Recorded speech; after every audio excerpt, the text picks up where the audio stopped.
Welcome back, tribe. I have an article here titled Why Toxic Masculinity Isn't a Useful Term for Understanding All the Ways to Be a Man. And it's by this guy. This is the author, just so you could see. So you could understand why, or I should say how, these male allies are going to tell us what the new modern male should be like. This is what he looks like. This is him, a research fellow. And leftists always wonder why they can never get the attention of young men. And their message always comes across as tone deaf to everybody, except their little echo chambers in their postdoctorate world. So we're going to find out now. Let's see. There seems to be as many interpretations of what toxic masculinity means as there are uses for the term. Some believe it's a way to criticize what they see as specific negative behavior and attitudes often associated with men. Others, such as broadcaster Piers Morgan, claims that media interest in toxic masculinity is part of a, quote, woke culture that aims to emasculate men. Others believe toxic masculinity is a fundamental part of manhood. My research into working class young men in South Wales shows how masculinity is changing. Some men remain hostile to the notion of toxic masculinity and see the term as a vehicle for shaming men. That's exactly what it is. And some are caught in a conflict between changing ideas of masculinity and traditional/unhealthy expressions of manhood. This is further complicated by the term itself. In its simplest sense, toxic masculinity refers to an overemphasis or exaggerated expression of characteristics commonly associated with masculinity. Oh my God, you mean being more of a man is toxic? Do you see how they place this in the simplest sense? Toxic masculinity refers to an overemphasis/expression of characteristics commonly associated with masculinity. Remember that they considered stoicism, competition, all the things that make a man, toxic masculinity. They literally labeled that from the whatever Department of Psychological blah and blah at the United States. I don't even remember what it was, but we understand that our institutions have gone woke. We understand that, yes, it is now used as an umbrella term for everything manly. Everything being a man is toxic, period. Patriarchy. I mean, it's taken over every part of society today. Hey everyone, if you have a minute, please head over to legionofmen.store and grab yourself some cool merch as well. We have a bunch of limited edition designs, brand new stuff on the way, and all the proceeds go to supporting the channel. We don't want to be sponsored by corporations where we have to submit videos for review, have our speech impeded, or push any products that we don't use. So thank you so much to everybody that goes into the shop. Again, it's legionofmen.store. I'll put it up here for you guys. First time customers get a 10% off, and we have a bunch of great designs by artists from the community that watch the channel and support. They get proceeds as well, a percentage of everything that gets sold. So community funded through and through. Again, appreciate you guys. These include traits such as competition, yeah, there we go, self-reliance and being stoic. See, I haven't even read this yet, but which produce behavior such as risk-taking, fear of showing weakness, and an inability to discuss emotions. Again, this is what pisses me off about the left. Being stoic has nothing to do with an inability to discuss emotions. Being stoic is the ultimate understanding and expression of your emotions as a man. It's having complete control over not being controlled by outside forces. Your emotional stability is all within. It teaches you to not respond. It teaches you to be proactive in managing your emotions, not reactive. Reactive men are the weak men society has created today that perpetrate all the public tragedies that we're seeing. Those are the furthest thing away from what a man is. That's the new age male that we're seeing today. They're loud. They're aggressive because of insecurity, violent because insecurity, violent because they've been isolated. They have no friends. They have no output for their male energy. They sit at home and cope with negative things like social media, video games, anime, porn, whatever it is, furthering their isolation.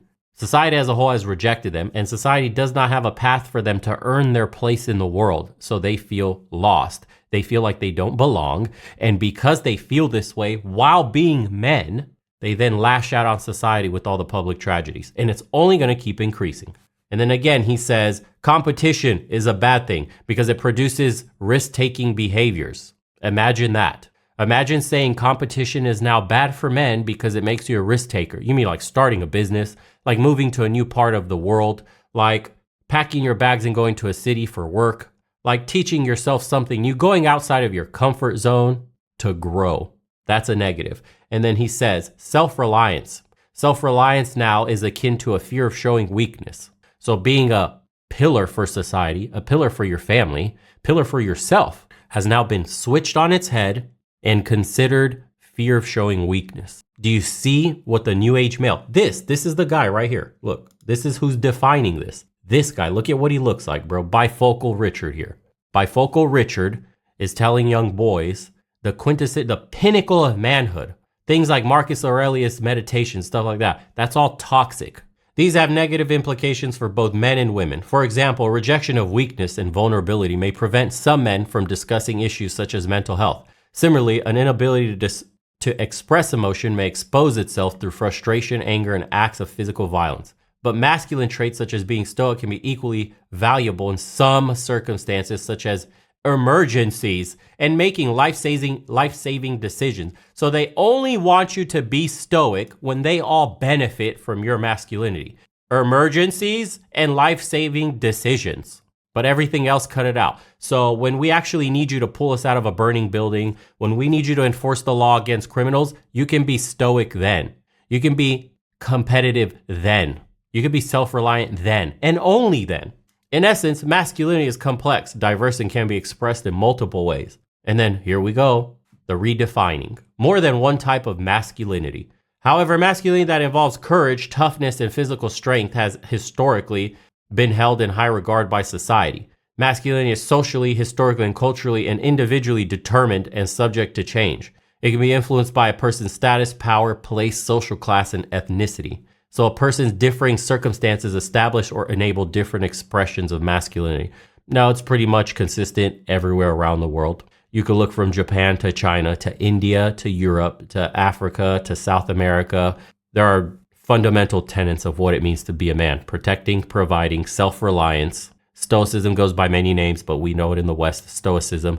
Managing your emotions as a man, all this stuff, all the stories of the hero overcoming hard times, taking the treacherous path that's less traveled, where his future is unknown. All those arching principles are common everywhere in the world. For example, traditionally high rates of manual employment in heavy industries and family relationships has helped establish the gender roles of the male breadwinner and female homemaker. This reinforced masculine traits such as toughness and stoicism in men. In recent decades, though, the way people in Western countries work has changed a lot. Manual jobs have decreased while service sector work has increased. These alterations have contributed to the increase in the number of women working, and their wages have become an important part of household incomes. And what he quietly doesn't mention here is that we've shipped all our factory jobs overseas, therefore weakening the country. It's a national security risk that we're trying to bring these jobs back, because post-pandemic world here, we notice that when one country shuts down where we're highly reliant on them for a certain high-end, cutting-edge product, it completely cripples us as a nation. Again, another negative, we got sold down for profit, and service sector work has increased. On top of that, we have the whole pushing women through the door with diversity and inclusion, nothing based on merit, only what's based on between your legs. So men who otherwise would have gotten the jobs, who were qualified, who should have been hired, aren't, because you don't have a vagina. So we're artificially propping women up because they can't compete with men. Great. Movements like Me Too and brands like Gillette and its "We Believe the Best a Man Can Get" advert have led to a further examination of masculinity. No, it hasn't. It's backfired, especially the Gillette thing. All men were boycotting the shit out of Gillette when they did that because they were actually stereotyping how men are and what masculinity is. You make razors. Stay in your lane.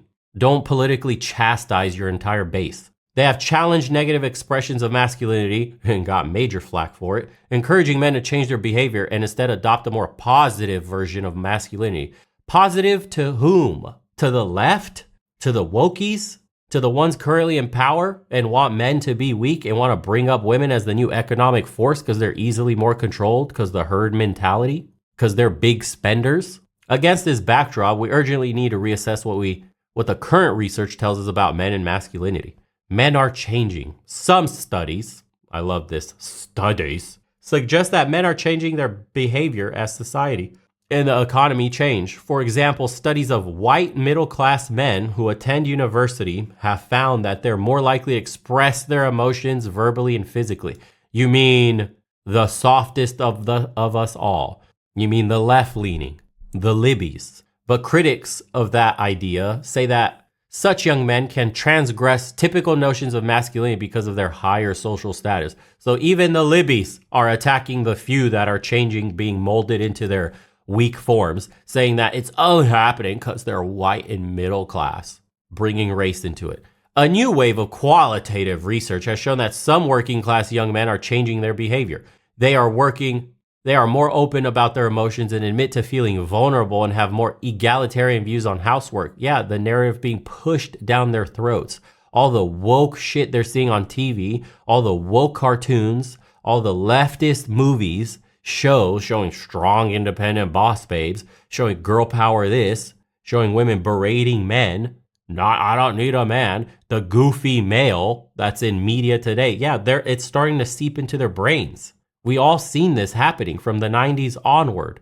Of course, now it's normalized in a man's young mind that he is a doofus. He's a moron. He's incompetent. He needs a strong woman to lead the family and show him how to do everything right. Yeah, and then women will go and complain there's not enough real men left. I just want to be my feminine. I just want a real masculine man so I could just forget about being a woman and always having to worry about things. I just want a man to take care of everything. You see it propping up all over social media today. I just saw a reel that was like, when you meet a real man that allows you to finally be in your feminine and not worry about your security. These people are absolutely insane. They are more open about their emotions, admit to feeling vulnerable, and have more, okay. However, they still sometimes use sexist and homophobic language, of course. My recent study, go on, push your own work, Bifocal Richard, whatever your name is part of a growing criticism of how masculinity is defined and talked about. I carried out my research at a youth center and focused on a group of working class young men aged 12 to 21. I talked to the young men about their school experiences, work ambitions, and looked at their behavior. The study was based in the Gwent Valleys, a former coal mining community. It is a place known for its traditional ideas of masculinity, such as being strong and tough. But I also found that these young men showed softer sides of masculinity, such as empathy, compassion, and sensitivity. That's always been part of masculinity. Stop trying to redefine it saying softer sides. Empathy, compassion, and sensitivity has always been part of masculinity. Part of being a good leader for society, a good leader for your family, for the community at large, is you have to be empathetic to the needs of others. You have to have compassion for those below you in class. You have to be sensitive to the needs of those people. This is what makes a good leader. This is what a masculine man is. Weak men have no empathy, no compassion, or sensitivity to all the things I listed. Weak men, like our leaders in the world today, are the reason we're in this fucking mess today. These changes and softer sides of masculinity coexisted with behaviors often linked with negative expressions of masculinity, such as violence and crime. I describe this amalgamated masculinities. Nope. The issue is you isolate a man, you don't give him a place in the world, and you don't give him a way to build his way out of problems. You don't give him goals to reach for, something higher than himself. When you got these forms of isolated, physically isolated, and emotionally isolated men, that's when you get violence and crime. And bring back fathers in the home. A big reason for violence and crime is no fathers in a home. And a young boy growing up without a father present means he has no boundaries. He's looking to prove himself and what a man is, and then he gets preyed upon by local gangs, by radicalized views online, and turns into the very thing these people are rallying against. My findings strengthen the idea that positive changes in masculinity are happening socially. Yeah, and yet violence is increasing, homelessness is increasing, drug abuse is increasing. Sure it is, bro. I'm sure your findings, your job depends on your findings. Changing the narrative. We must be aware of the harm caused by exaggerated masculine traits. But language like toxic masculinity can be unhelpful. We should focus on promoting the benefits of positive expressions of manhood, such as emotional openness and empathy. And then men do emotional openness and empathy in the tribe of men that they trust, their own brotherhood. That is why social nets for men are more important today than they've ever been, because they don't exist today like they used to. What is his name? Richard, dude. Here you go. Bifocal Richard, redefining what a man is. This dude probably beats his meat all day, writes his little papers talking to God knows who in his echo chamber to further his agenda, because his job, his PhD, everything, his life work depends on this shit. It's how he makes money. This is just pushing the narrative. And you know, if he goes against anything feminine, anything the gynocracy states, this guy would lose his funding, lose his job, lose everything. He has to push this information. His job depends on it. You know, where is he at? Research fellow at Wales Institute. Yeah, exactly. Imagine if this dude at Wales Institute started talking about how we need to put men first. We need to build male spaces. We need to bring back masculinity. We need to toughen up our boys. Women have pulled too far ahead. We need to focus on men, bringing them up in society for a more stable, just law civilization. Canned immediately. And that's the world today. So let's not. Unfortunately, there's nothing but young men that will read this crap and young women that are impressionable and don't know how the world works outside of the West, where everything is so damn soft, turned on its head, and they'll take this man for his word because they see PhD. He must be smart. He must know. Nope.